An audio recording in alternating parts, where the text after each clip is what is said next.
Okay, sure.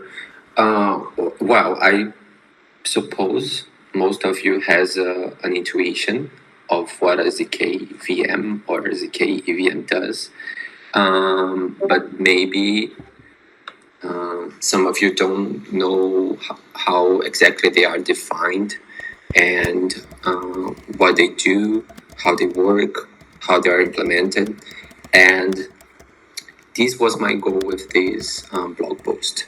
I wanted to explain it like since the beginning, and like from the beginning, I think that the essence of ZK-VMs and ZK-EVMs is that they are ZK proofs, and ZK proofs, they model verification algorithms as two-party protocols, meaning the prover and the verifier. I think most of you know this. The verification algorithm, as the name suggests, are algorithms that verify solutions to computational problems. And in the case of ZK-VM, the problem that we want to verify is a program. The solution to this problem is what we call an execution trace, which is nothing else but the set of CPU states or the internal state of a VM that is running this program. And the verification can be like just checking whether each row of the execution trace will match the respective instruction of a program. And naively, the way to do this, to perform this verification, is to just rerun the program, which is not a good approach. When we have ZK proofs that allow us to do it in a more efficient ways. In fact, like they allow us to verify the program in a time that is polynomial on the logarithm of the size of the program. So if we have a program of size n, we can verify this program in roughly a time that is polynomial on log n. And this property is called succinctness. And the way to do it, the way to build succinctness is to compress the verification steps and move the verification complexity from the prover algorithm to the verifier algorithm. At this point, it's very important to keep in mind that the verifier algorithm is different than the verification algorithm. The verifier algorithm is the algorithm that verifier will run. The party who is interested in verifying a solution for a program. And the verification is, we can say, it is the function that the protocol between the prover and the verifier will execute. So the verification algorithm, it is analogous to the entire protocol, while the verifier is just like one side of it. And what most ZK-VMs do in different ways, of course, is to move the verification complexity from the verifier to the prover. So the prover will help the verifier run the most complicated parts of the verification algorithm in a way that the verifier can do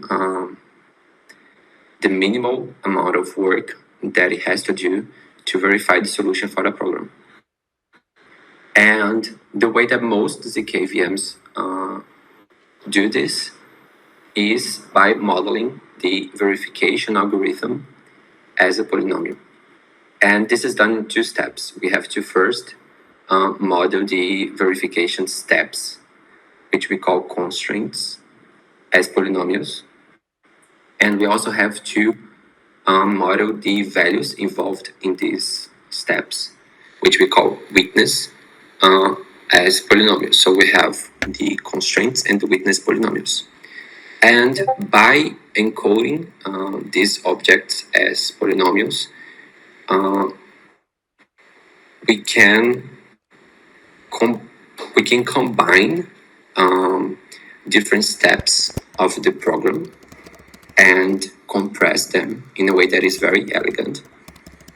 We can also combine the constraints and the witness polynomials in a way that the result will still be a polynomial if and only if the constraints and the witness match. So we have two original polynomials, and we will combine them in a way that we will have a function. And this function will only be a polynomial, as well as the constraints and the witness polynomials, if these polynomials match. So this is basically what start does, what every start does. Since the first one, some snarks do, the most modern snarks do this encoding, but we still have to test whether this function behaves like a polynomial. And the way to do it is using this protocol, which is very famous, the Phi protocol. I will not explain how it works here, because I think it's slightly out of the scope of this presentation, but I'm constantly answering questions about it in the Discord channel, and I can answer questions if you have them here. But what it does in this big picture is to just test whether this composed polynomial, the combination of witness and constraint polynomials, is in fact a polynomial and not just a function. Because if it is a polynomial, then the witness and the constraints, they are compatible, and this means that the program and the execution trace, they are compatible as well. And this alone is already enough to check the correctness of a program.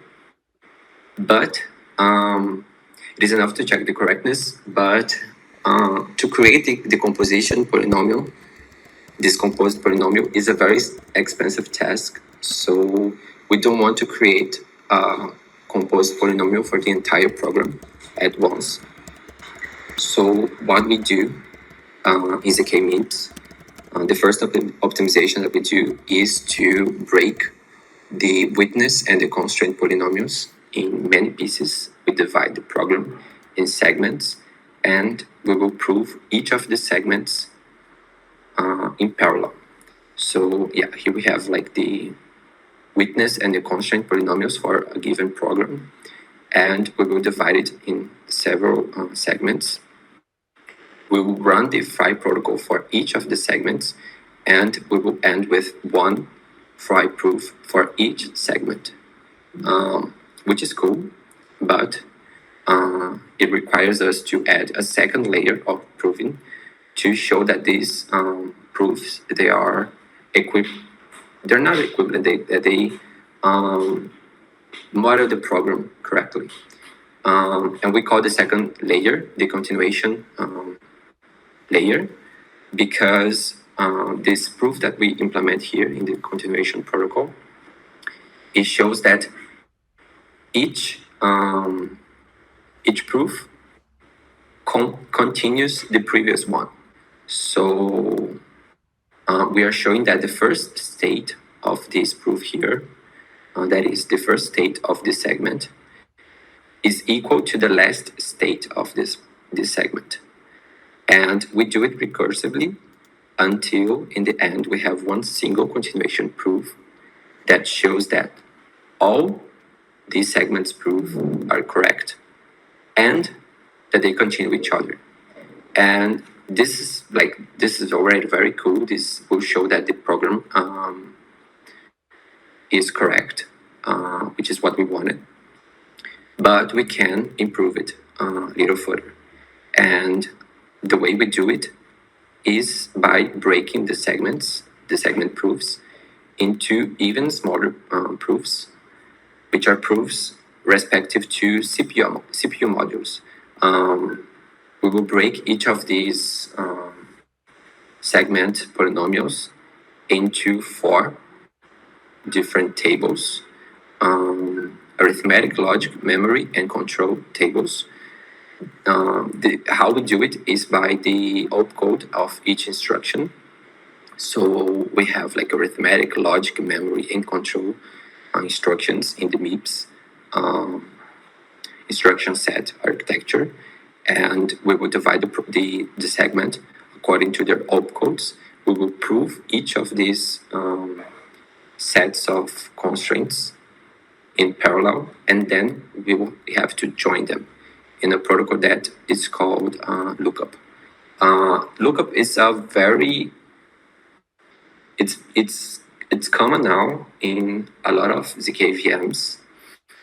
It's a kind of protocol that shows that a target table is contained in a reference table. So we have two tables, and the lookup protocol will show that the first table is contained in the second. In this case here, the first table, the target table, is the table that represents the entire segment, and the reference table is the concatenation of each of these module tables. So if the lookup protocol ends up being successful, this proof here shows that the segment is entirely contained in the modular tables. This technique, it helps the proof to get a little smaller, but it also makes the code like much easier to write and to audit, and like it also breaks like the coding in several modules that make sense to the programmer. So that's one of the reasons why we do it. And but still, like these lookup proofs here, they will be equivalent to these proofs, these fried proofs, and we have to show that they continue each other using the continuation protocol. In the end, we'll have like one proof for the entire program. But this proof here, it is a fried proof, and fried proofs, they are heavily based on hash functions, which are expensive to compute on chain. So, okay, this proof is good enough for off-chain verification, but it's not good enough for on-chain verification. And to make it EVM friendly, we convert this final continuation proof to one final kind of proof, one snark proof, that is called Graph16. It's another very famous snark. And the thing about graph proofs is that they are based on elliptic curves. They use pairing functions over elliptic curves, and one of the possible elliptic curves that we can use is one that is implemented in the EVM. So it helps us to verify the protocol, helps us to verify the proof faster on chain. So the final scheme of our proving architecture is this one. We will first like break each program into several segments. We will break each segment in several modules. We will prove each of these modules in parallel. Then we will combine these modules in one single proof for each segment using the lookup protocol. And we will combine all these segment proofs into one final proof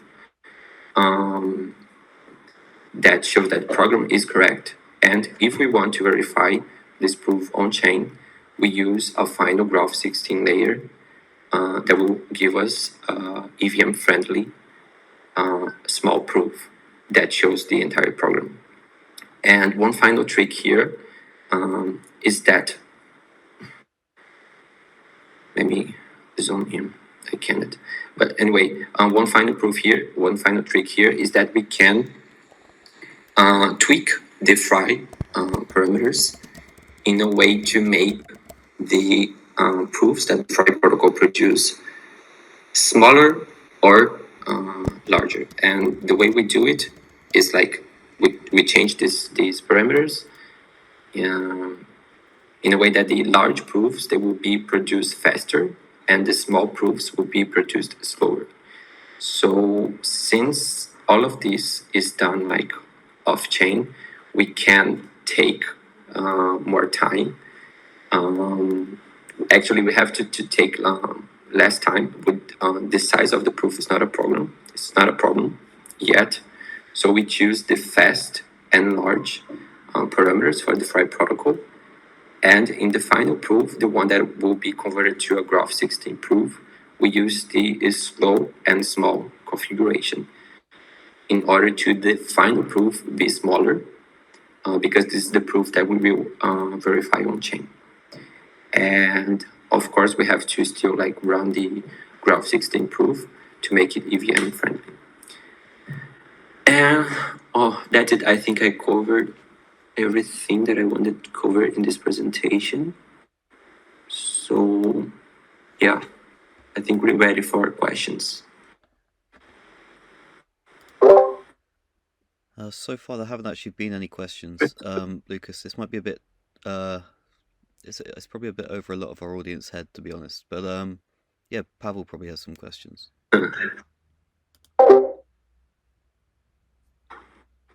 Yeah. I guess like for general audience, can you simplify what witness data is? So when you say that you provide witness data, what do you mean by that? What I mean is, it is a table where the rows represent instructions of the program, and the columns represent registers, other values that we need during execution, like the program counter, cycle, and some other things. And we have this table that is produced when we run the program for the first time. So part of this scheme, the proving scheme, is running the program and producing this table. And at some point, when we have to convert this table to polynomials, we will take these columns and we will represent these columns as vectors. And each of these vectors will be encoded as a polynomial, which is the way we will verify the relationship that these columns must have.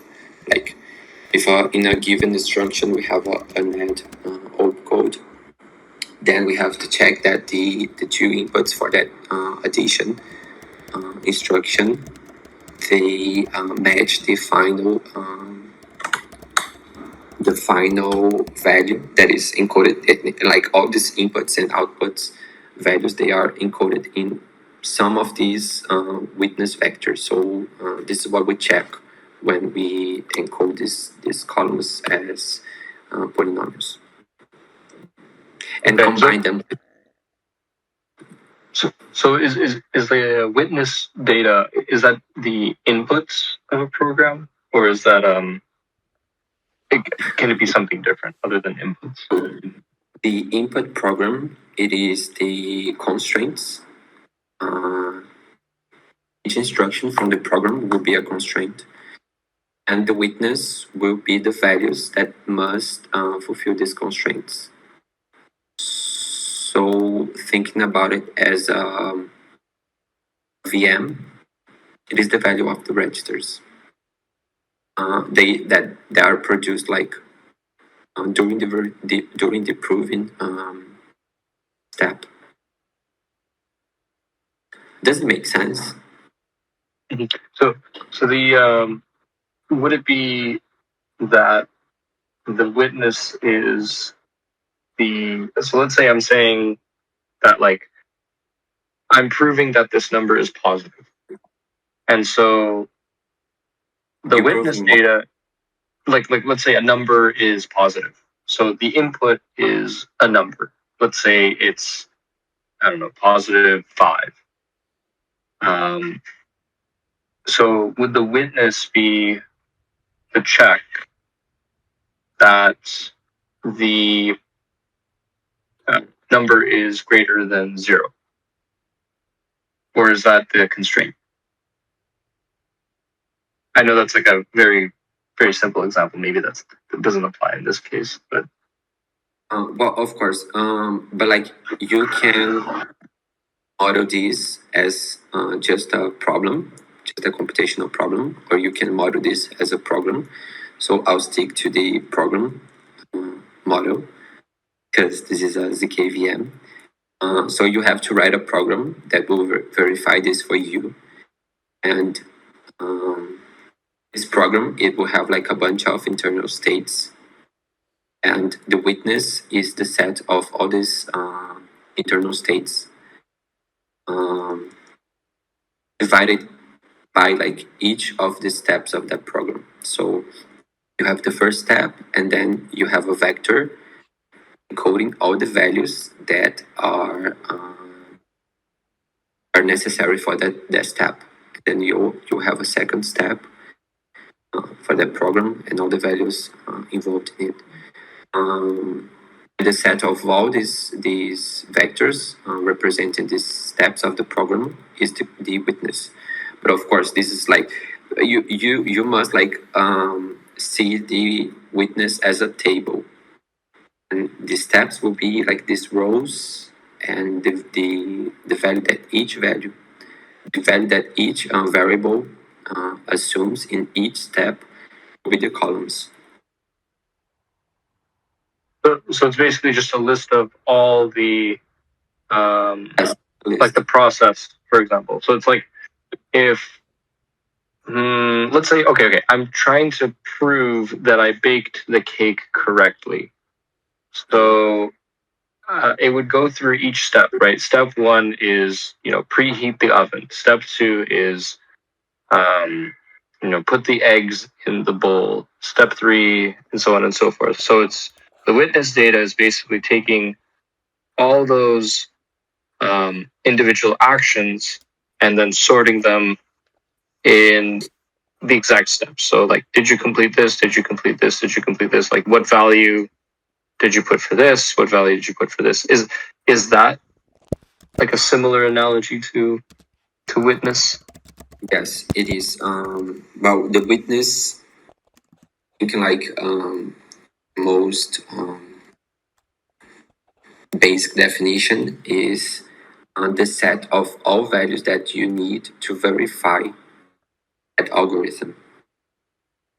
And you can have like a minimal approach that you will collect like only the values that you will need.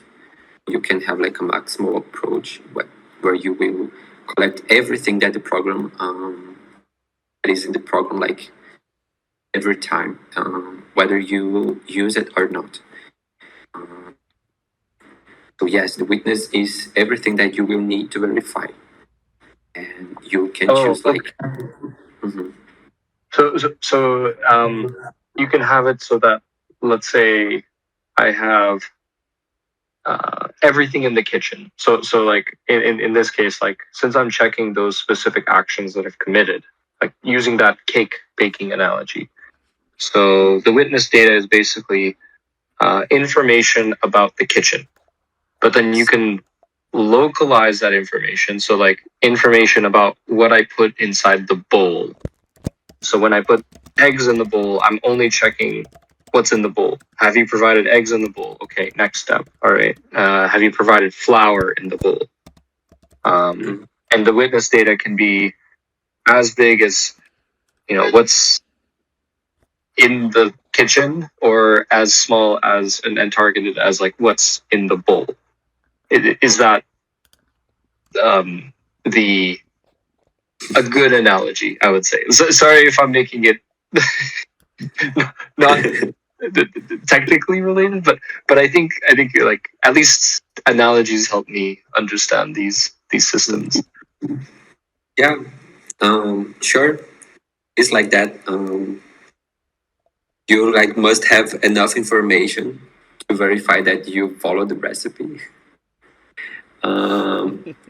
Like you can have more information than that if you don't want to pick just the information that you need. You can like in a certain way, like if you record you cooking, I think that's kind of a weakness because like it shows everything that is there, and it also show like what you're doing with each of these things. So you can think about it like well, actually thinking about a recipe, you will have like the list of ingredients, and this is kind of the weakness, and the list of steps to cook that recipe. This is the constraints. Oh, okay. Okay, so Wait. so the witness. Okay. Oh, interesting. So sorry if I'm going too deep into this like analogy. I just want to make it clear for both myself and people here. So in back to the analogy. So you said that a recording of you cooking is the witness, but then also that the ingredients themselves are also the witness. Are the ingredients the witness? I think the ingredients are the witness, and like the recording is the execution. Okay, so recording. Got it. And then so the witness in this case are they the inputs to the program? So like that's I guess why I asked the first question. So they are the input, and they also are everything that is produced with the inputs. Everything that you do with the inputs, yes, recursively, it is the witness. Got it. So like the eggs, the flour, whatever I put into the mix, that's the witness data. And then as a result, the execution of that, which is like the video, let's say live video, shows that I. Yes, in this analogy, like the inputs, they are part of the witness, but in practice, in our ZK-VM, the inputs, they are like represented in a different way. So don't take this with a grain of salt. Literally. But okay, cool. I think I get it now. And then in terms of just that analogy, maybe I'll write an article like that using like just baking terms, just entire analogies. Maybe that'll be a fun thing to prove that I baked a cake, like at some point. But cool, awesome. No, I don't have any questions other than that. Everything seemed to be very directed. So you can see the flow is that you're basically taking inputs, generating a proof of the program execution, and then essentially like how all these things are done with the like internals as well. So it's just doing a little bit of a deeper dive into the exact mechanism rather than saying, magic and call it a day. That's more of like I would say the easier way to explain things. But I'm glad that we have you as to go a bit more in depth with these things.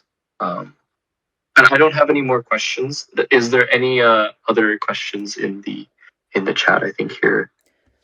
I've potentially got a question. It's quite a basic question, but what's the purpose of dividing these computations into segments in the first place?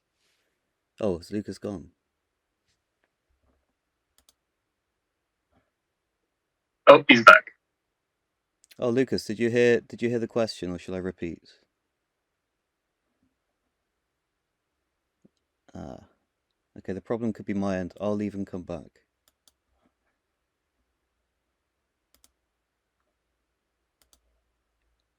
Lucas, are you there? Okay, he's here. Hey, can you hear me? Hey, okay. Lucas. Yes, we can hear you. I guess Ben had a question. Oh, even the browser stopped working. Yeah, Lucas. Can you hear me? Yes. So it's quite a basic question, but in your graphics, what's the purpose of dividing a computation into all the different segments? What's the benefit of that? The benefit is that we have to compute composition polynomials that are, I think I can say, smaller, because if you have to compute a composition polynomial for the entire program, it will take a lot of time, because this procedure is not logarithm as most of the rest of the proving phase. It's a little difficult to explain, but like the problem is to compose the polynomials. This is a very expensive task, and if we do it with pieces of code that are smaller, we take less time.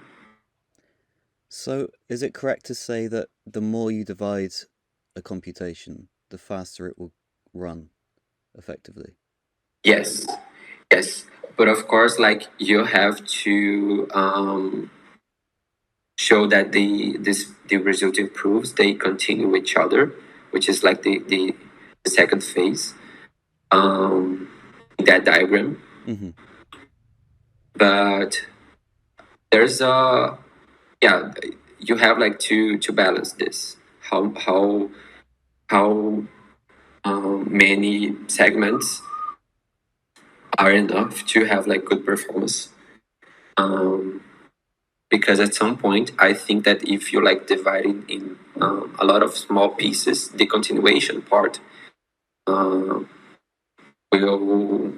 make the proving time goes up. So you have to like balance this.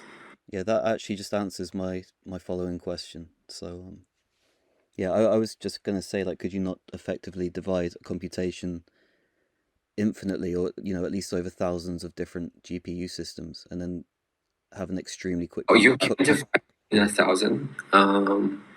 It depends more on the size of each segment, which in our case is 2 to the power of 20. Oh, I see. So we have like divided in like 1 million opcodes per segment. Mm-hmm. Okay. 1 million instructions, sorry. But even so, like you say, the more you divide it, the longer the continuation process then takes. Is that correct? Yes. So that you need to find a balance. I take it. But like the continuation process is recursive. We will continue 2 segments at a time, but still it takes time, and like at some point it will not be good enough. We do this division actually like statically. We choose the segment size to be 2 to the power of 20, but I think maybe we could create a function to see like what is the optimal division. Maybe that's a valid approach. I'm not sure. Yeah, but that's it. You cannot like infinitely. Mm-hmm. Yeah, that seems to be the logical approach to me. To find a balance. The idea is like that. If you let's go all the way. If you divide the program in such a way that each instruction will be a segment, the time that you will take to show all the segments continue each other is longer than what it would take if you prove larger segments. Yeah, that makes perfect sense. Mm-hmm. I don't know if it makes sense. No, yeah, definitely does. But definitely answers the question. It's very clear. I don't believe we have any more questions from our audience. Does anybody have any questions before we finish this up? Or? Where's Barney to ask about Freud? Yeah, I know how much you love Barney's questions. I could dig one up for you if you like, but no, I think we'll leave that for now. But yeah, awesome presentation. Okay. But yeah, I think you very well answered both mine and Pavel's questions. But Kat is typing, so maybe she'll have a question. Oh, she's saying thank you. Thank you, Lucas. Yeah, well, thanks everyone for coming anyway, and I think we'll probably leave it here, unless you've got anything else to add. Did you record this? Yeah, it's still recording. Okay. Cool. DMs for Kat's questions. Yeah, absolutely. Yeah. Anyway, yeah. Thanks for coming, guys. I'm gonna sign off now. So but yeah, awesome presentation, and we've got another presentation on Tuesday, Pavel, I believe. Yes. Yeah. Cool. So that'll be about entangled rollups and the many use cases of entangled rollups. So yeah. Mm-hmm. We're going to explore the privacy use case for that. So if you're interested in seeing how you can supercharge private cross-chain transactions, then definitely recommend attending the rig. Ooh, that almost feels controversial, talking about privacy in this context. after after all the the correcting of the community that I've been doing, but no, that'll be yeah, exactly.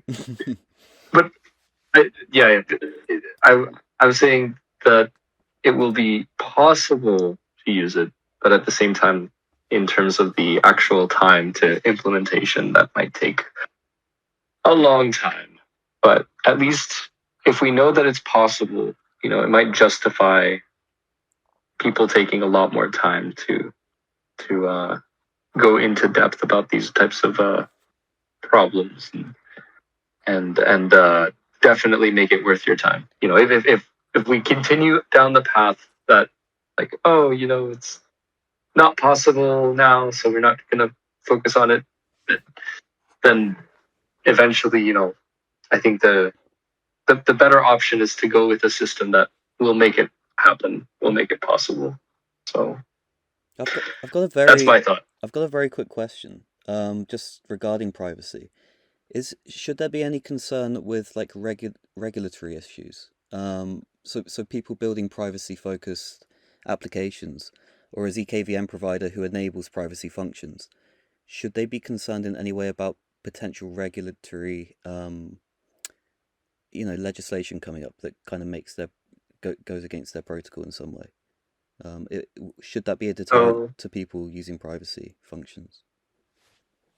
Yeah, as an aside, so the reason why Tornado Cash got sanctioned by the U.S. government is because there's no way to differentiate between someone who has put funds in illegally, so has stolen it and then is using it as a money laundering machine, and the people that are doing so legitimately, essentially for the sake of making their transactions private, for whatever reason.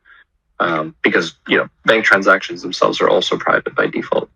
So in this case, there are projects like Railgun, I believe Zcash as well, and potentially I do think Monero have a way to, Aztec as well. They all have ways to, with the right key, Alio as well. So they all have functions built into their systems that enable them to essentially prove that that these were your transactions for auditability. So essentially, in the same way that when you do your taxes, you essentially have access to your financial records. The government comes and says you're being audited. They basically have a look at your financial records and are able to see that you did, in fact, legitimately acquire those assets, and then here's proof of that. So you have the ability. I think it's called the reveal key. Mm-hmm. So as long as you build in a reveal key system, then people are okay with the privacy aspect. So I think that's the main issue with Tornado Cash and why it was sanctioned, is because there's no way to do it with Tornado Cash to enable privacy pools. At least that's what people call them, and versus these other solutions which have reveal keys, which can essentially you don't associate the funds that you have with the funds of people that have acquired them illegitimately. Mm-hmm. No, that's really, really interesting. Yeah, so there are ways to enable privacy functions and still abide by regulation and legislation. So yeah, that's really interesting. I guess that's a taster for next Tuesday, and maybe we'll go into that a little bit deeper on Tuesday. So yeah, thanks for that. Yeah, no problem. Cool. I think we'll wrap this up then, guys. So yeah, I'll be signing off now. Thanks again, Lucas. Awesome presentation, and I look forward to the next one.